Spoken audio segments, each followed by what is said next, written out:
السلام علیکم ورحمۃ اللہ وبرکاتہ۔ الحمد للہ وکفی والسلام علی عبادہ الذین اصطفی۔ الحمد للہ الذی لیس کمثلہ شیء وہو السمیع البصیر۔ الحمد للہ الذی لا نحصی ثناء علیک وہو کما اثنى علی نفسک۔ واشہد ان لا الہ الا اللہ وحدہ لا شریک لہ واشہد ان سیدنا ومولانا محمدً عبدہ ورسولہ، اما بعد۔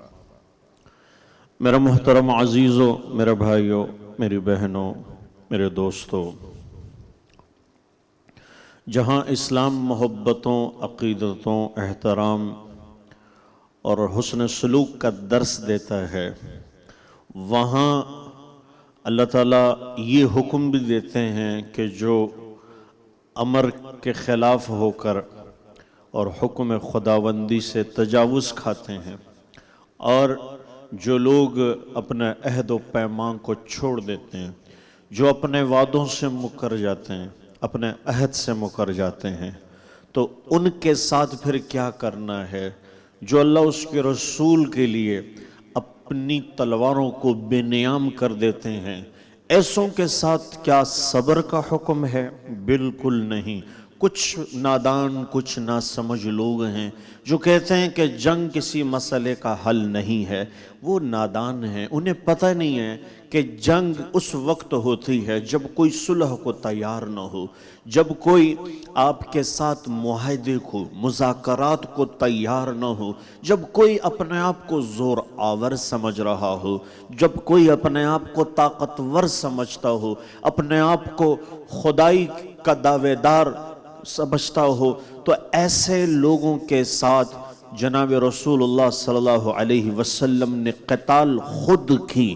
آپ غزوات میں خود شریک ہوئے، آپ نے خود تلوار نکالی، اور حضرات صحابہ فرمایا کرتے تھے کہ آپ کے قریب جو جنگ میں لڑتا تھا، جو آپ کے ساتھ پیچھے جنگ میں لڑتا تھا، لوگ انہیں بھی بہادر سمجھتے تھے کہ یہ بڑا دلیر آدمی ہے جو اللہ کے نبی کے قریب قریب جنگ لڑتا ہے۔ تو اللہ کی نبی کی تلوار جب کفر کے خلاف چلی، اللہ کی نبی کی تلوار جب قریش اور وہ کفار مکہ کے خلاف جب چلی، تو پھر نیست و نابود کر دیا ان لوگوں کو جنہوں نے عہد کی خلاف ورزی کی، جنہوں نے اللہ کے لیے سرعام بغاوت کا علم بلند کیا۔ تو پھر حد ختم ہو گئی، تو پھر موقع ختم ہو گیا۔ یہاں حکم آ گیا کہ جب تم پہ چڑھائی کرتے ہیں، ان پہ تم بھی چڑھائی کرو، جو تمہیں مارتے ہیں پھر تم بھی انہیں مارو۔ یہ اللہ کا حکم ہے۔ ہم محبت کرتے ہیں تو اللہ کے لیے کرتے ہیں، ہم اگر بغض رکھیں گے تو اللہ کے لیے رکھیں گے۔ جہاں محبت میرے اللہ کا حکم ہے، وہاں مارنا بھی پھر اللہ کا حکم ہو جاتا ہے۔ تو 20 رمضان المبارک فتح مکہ، یہ وہ فتح ہے، یہ وہ کامیابی ہے۔ 20 سال کی جد و جہد کے بعد، 20 سال کی محنتوں بعد ستایا گیا، آپ کو رلایا گیا، آپ کو پتھر مارے گئے، آپ پر اجڑیاں ڈالی گئیں، آپ کی بیٹیوں کو طلاق دی گئیں، آپ پر کون سے ظلم کے پہاڑ انہوں نے نہ توڑے۔ آپ کے چچا کو شہید کر دیا، آپ کی بیٹی حضرت زینب کو گرا کے وہ اس زخم سے شہید ہو گئیں۔ کون سا ایسا دکھ تھا جو کفار مکہ نے آپ کو نہیں دیا؟ کون سی ایسی تکلیف تھی جو انہوں نے آپ کو نہیں دی؟ غار میں چھپ گئے، آپ نے ہجرت کر کے مدینہ چلے گئے، ان کو پھر بھی قرار نہ آیا، یہ پھر بھی آرام سے نہ بیٹھے، ان کے دل میں وہی جذبات تھے، وہی کفر کے اندھیرے تھے، ایمان کی روشنیاں ان سے برداشت نہیں ہو رہی تھی۔ ہر طرف بت پرست تھی، ہر طرف غیر اللہ کو پکارنے کا جذبہ تھا۔ بیت اللہ میں 360 بت سجائے تھے۔ یہ پانی کا بت ہے، یہ اولاد دینے کا بت ہے، یہ حالات ٹھیک کرنے کا بت ہے، یہ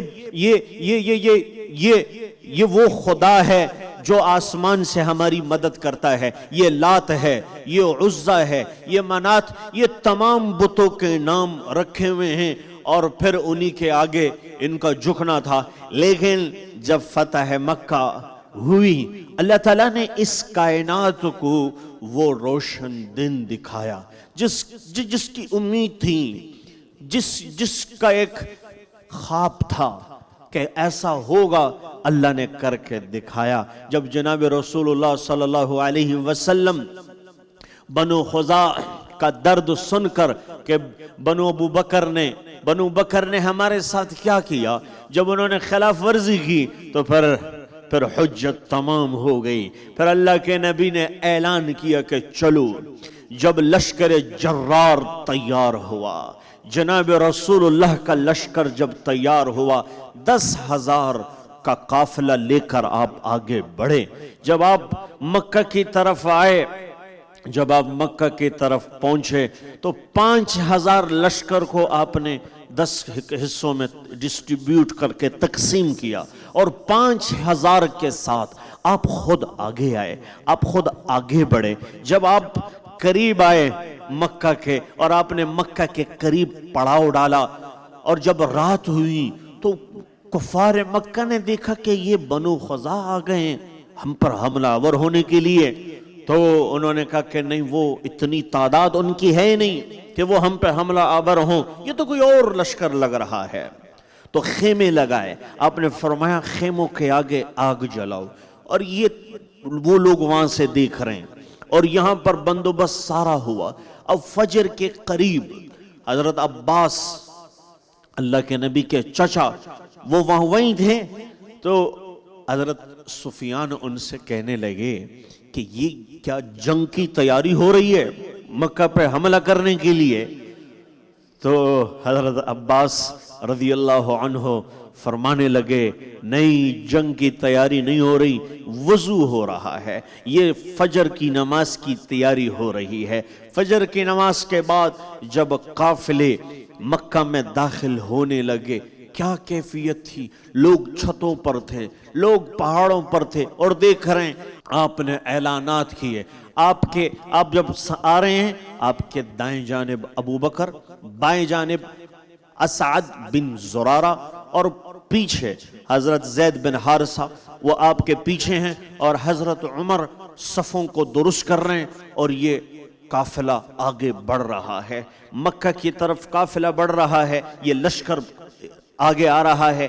اسی دوران لشکر کا سپہ سالار، اور جس کے ہاتھ میں کمان تھی، جس کے ہاتھ میں جھنڈا تھا، سعد بن عبادہ، انہوں نے جب ابو سفیان کو دیکھا تو اعلان کیا اور زور سے کہا، الیوم یوم الملحمہ، آج گرم دن ہے، آج پکڑنے والا دن ہے، آج ہم بدلہ لیں گے۔ کس طرح تم نے ہمیں ستایا تھا، کس طرح تم نے ہمیں گھر سے بے گھر کیا، وطن سے بے وطن کیا، ہمیں یہاں چین کی نیندیں آپ نے ہماری حرام کر دی تھی، آج جو ہم کہیں گے ایسا ہی ہوگا، اور گردنیں اڑیں گی، بدلہ لیا جائے گا۔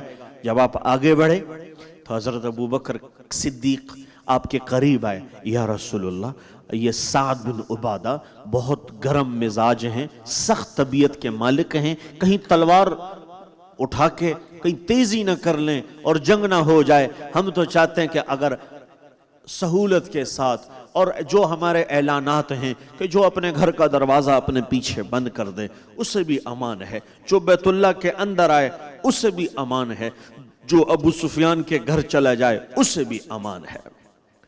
تو اسی دوران اب حکمت نبوت دیکھیں، اب ایک بڑے آدمی سے لشکر کی کمان واپس آپ لیں گے تو انہیں تو لگے گا کہ کیا ہوا، تو خیال آیا۔ تو اس کے بعد اب حکمت دیکھیں، اور اللہ کے نبی صلی اللہ علیہ وسلم نے فرمایا، اچھا ایسا کرو، ان کے بیٹے کو بلاؤ، قیس بن سعد بن عبادہ، قیس کو بلاؤ۔ قیس جب آگے آئے تو آپ نے قیس سے کہا کہ قیس جاؤ اپنے والد سے کہو کہ جھنڈا مجھے دے دو۔ تو وہ جب آئے اور اپنے والد سے کہا، اپنے والد سعد بن عبادہ سے، کہ اللہ کے نبی جھنڈا مانگ رہے ہیں۔ یہ کون سا جھنڈا ہے؟ یہ کوئی منصب کے لیے نہیں تھا، یہ نبوت کا جھنڈا تھا جس کو ہر ایک جاؤں جگر دے کر اس کو تھامنا چاہتا تھا کہ یہ اعزاز، یہ سعادت ہمارے حصے میں آ جائے۔ تو اب باپ نے ان کو طرف دیکھا کہ مجھے کوئی ثبوت لا کے دو کہ آپ اللہ کے نبی صلی اللہ علیہ وسلم نے آپ کو بھیجا ہے۔ تو وہ واپس گئے کہ یا رسول اللہ میرا والد ایسا نہیں دے رہے، آپ کوئی نشانی دے دیں۔ آپ نے اپنی پگڑی اتاری اور پگڑی دیں کہ یہ ان کے پاس لے جائیں۔ تو جب پگڑی کو دور سے دیکھا کہ یہ اللہ کے نبی کا امامہ ہے تو آپ نے جلدی جلدی جھنڈا ان کے حوالے کیا اور کمان سے دستبردار ہو گئے، بیٹے کو کمان سونپی۔ تو یہ حکمت دیکھیں جب آپ داخل ہوئے، ہائے حضرت سلیمان جب تخت کے ساتھ جہاں ایک جانب جنات اور ایک جانب انسان ہوتے تھے تو آپ سر جھکاتے تھے کہ کہیں یہ نظر نہ آئے، کہیں کوئی ایسا خیال بھی نہ ہو، کہیں بڑے پن کی کوئی کسی طرف اشارہ بھی نہ ہو جائے۔ تو اسی دوران جب آپ آئے تو اونٹ کی پالان، قصوہ اونٹ پر آپ سوار ہیں اور پالان کی جو ہک ہوتی ہیں اس پر آپ نے یوں سر لگایا ہوا تھا اور پہلے سجدہ شکر کیا۔ جب آپ اندر داخل ہوئے، اللہ اکبر اللہ اکبر کی صدائیں بلند ہوئیں، آپ نے طواف شروع کیا۔ اسی دوران نماز کا وقت قریب ہوا، آذان کے لیے حضرت بلال کا انتخاب ہوا۔ بیت اللہ کی چھت پر وہ چڑھے اور کہا یا رسول اللہ اب کس طرف دیکھوں؟ کہ اب جہاں میں ہوں میری طرف دیکھیں۔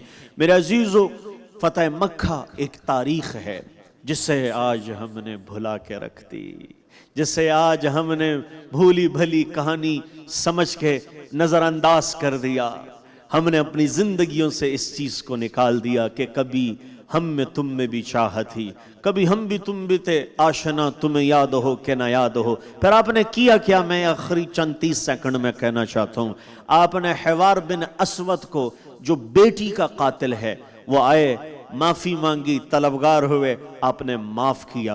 جو قتل کرنے کے حقدار تھے انہیں معاف کیا، جو معافی کے لائق نہیں تھے انہیں معاف کر کے آپ نے اس دنیا کو عزت بخشی، کائنات کو۔ جب لوگ ملک فتح کرتے ہیں اور شہر تو وہاں کے جانور بھی نہیں چھوڑتے۔ آپ نے تو مکہ کے راستے میں کتیا نے جو بچے دیے تھے آپ نے جریر بن سراقہ رضی اللہ عنہ کو وہاں روکا، کہا جریر یہاں رکے رہنا، جب یہ لشکر سارا چلا جائے پھر تم آنا، ایسا نہ ہو کہ لشکر سے اس کتیا کے بچوں کو کوئی تکلیف پہنچے۔ ہے ہم نے کس نبی سے بے وفائی کی، جن کی زندگی سے ہم نے کس قدر انحراف کیا۔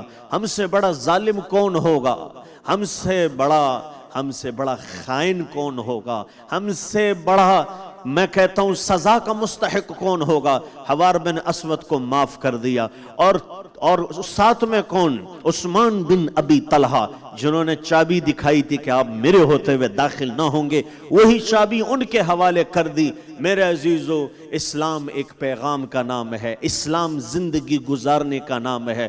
تو یہ 20 رمضان المبارک ہمارے وہ جذبات جس پر فتح ہوئی، جس پر اذا جاء نصر اللہ والفتح ورأیت الناس يدخلون فی دین اللہ افواجا، جس پر اللہ نے انعام کیا، وہ امت آج کس حال میں ہے، اس امت کی آج کیا کیفیت ہے، اس پر ہمیں غور کرنا ہوگا۔ اللہ تعالی ہمیں عمل کی توفیق بخش۔ بول انٹرٹینمنٹ کے شوز دیکھنے کے لیے ہمارے چینل کو سبسکرائب کریں اور بیل آئیکن پر کلک کرنا نہ بھولیں۔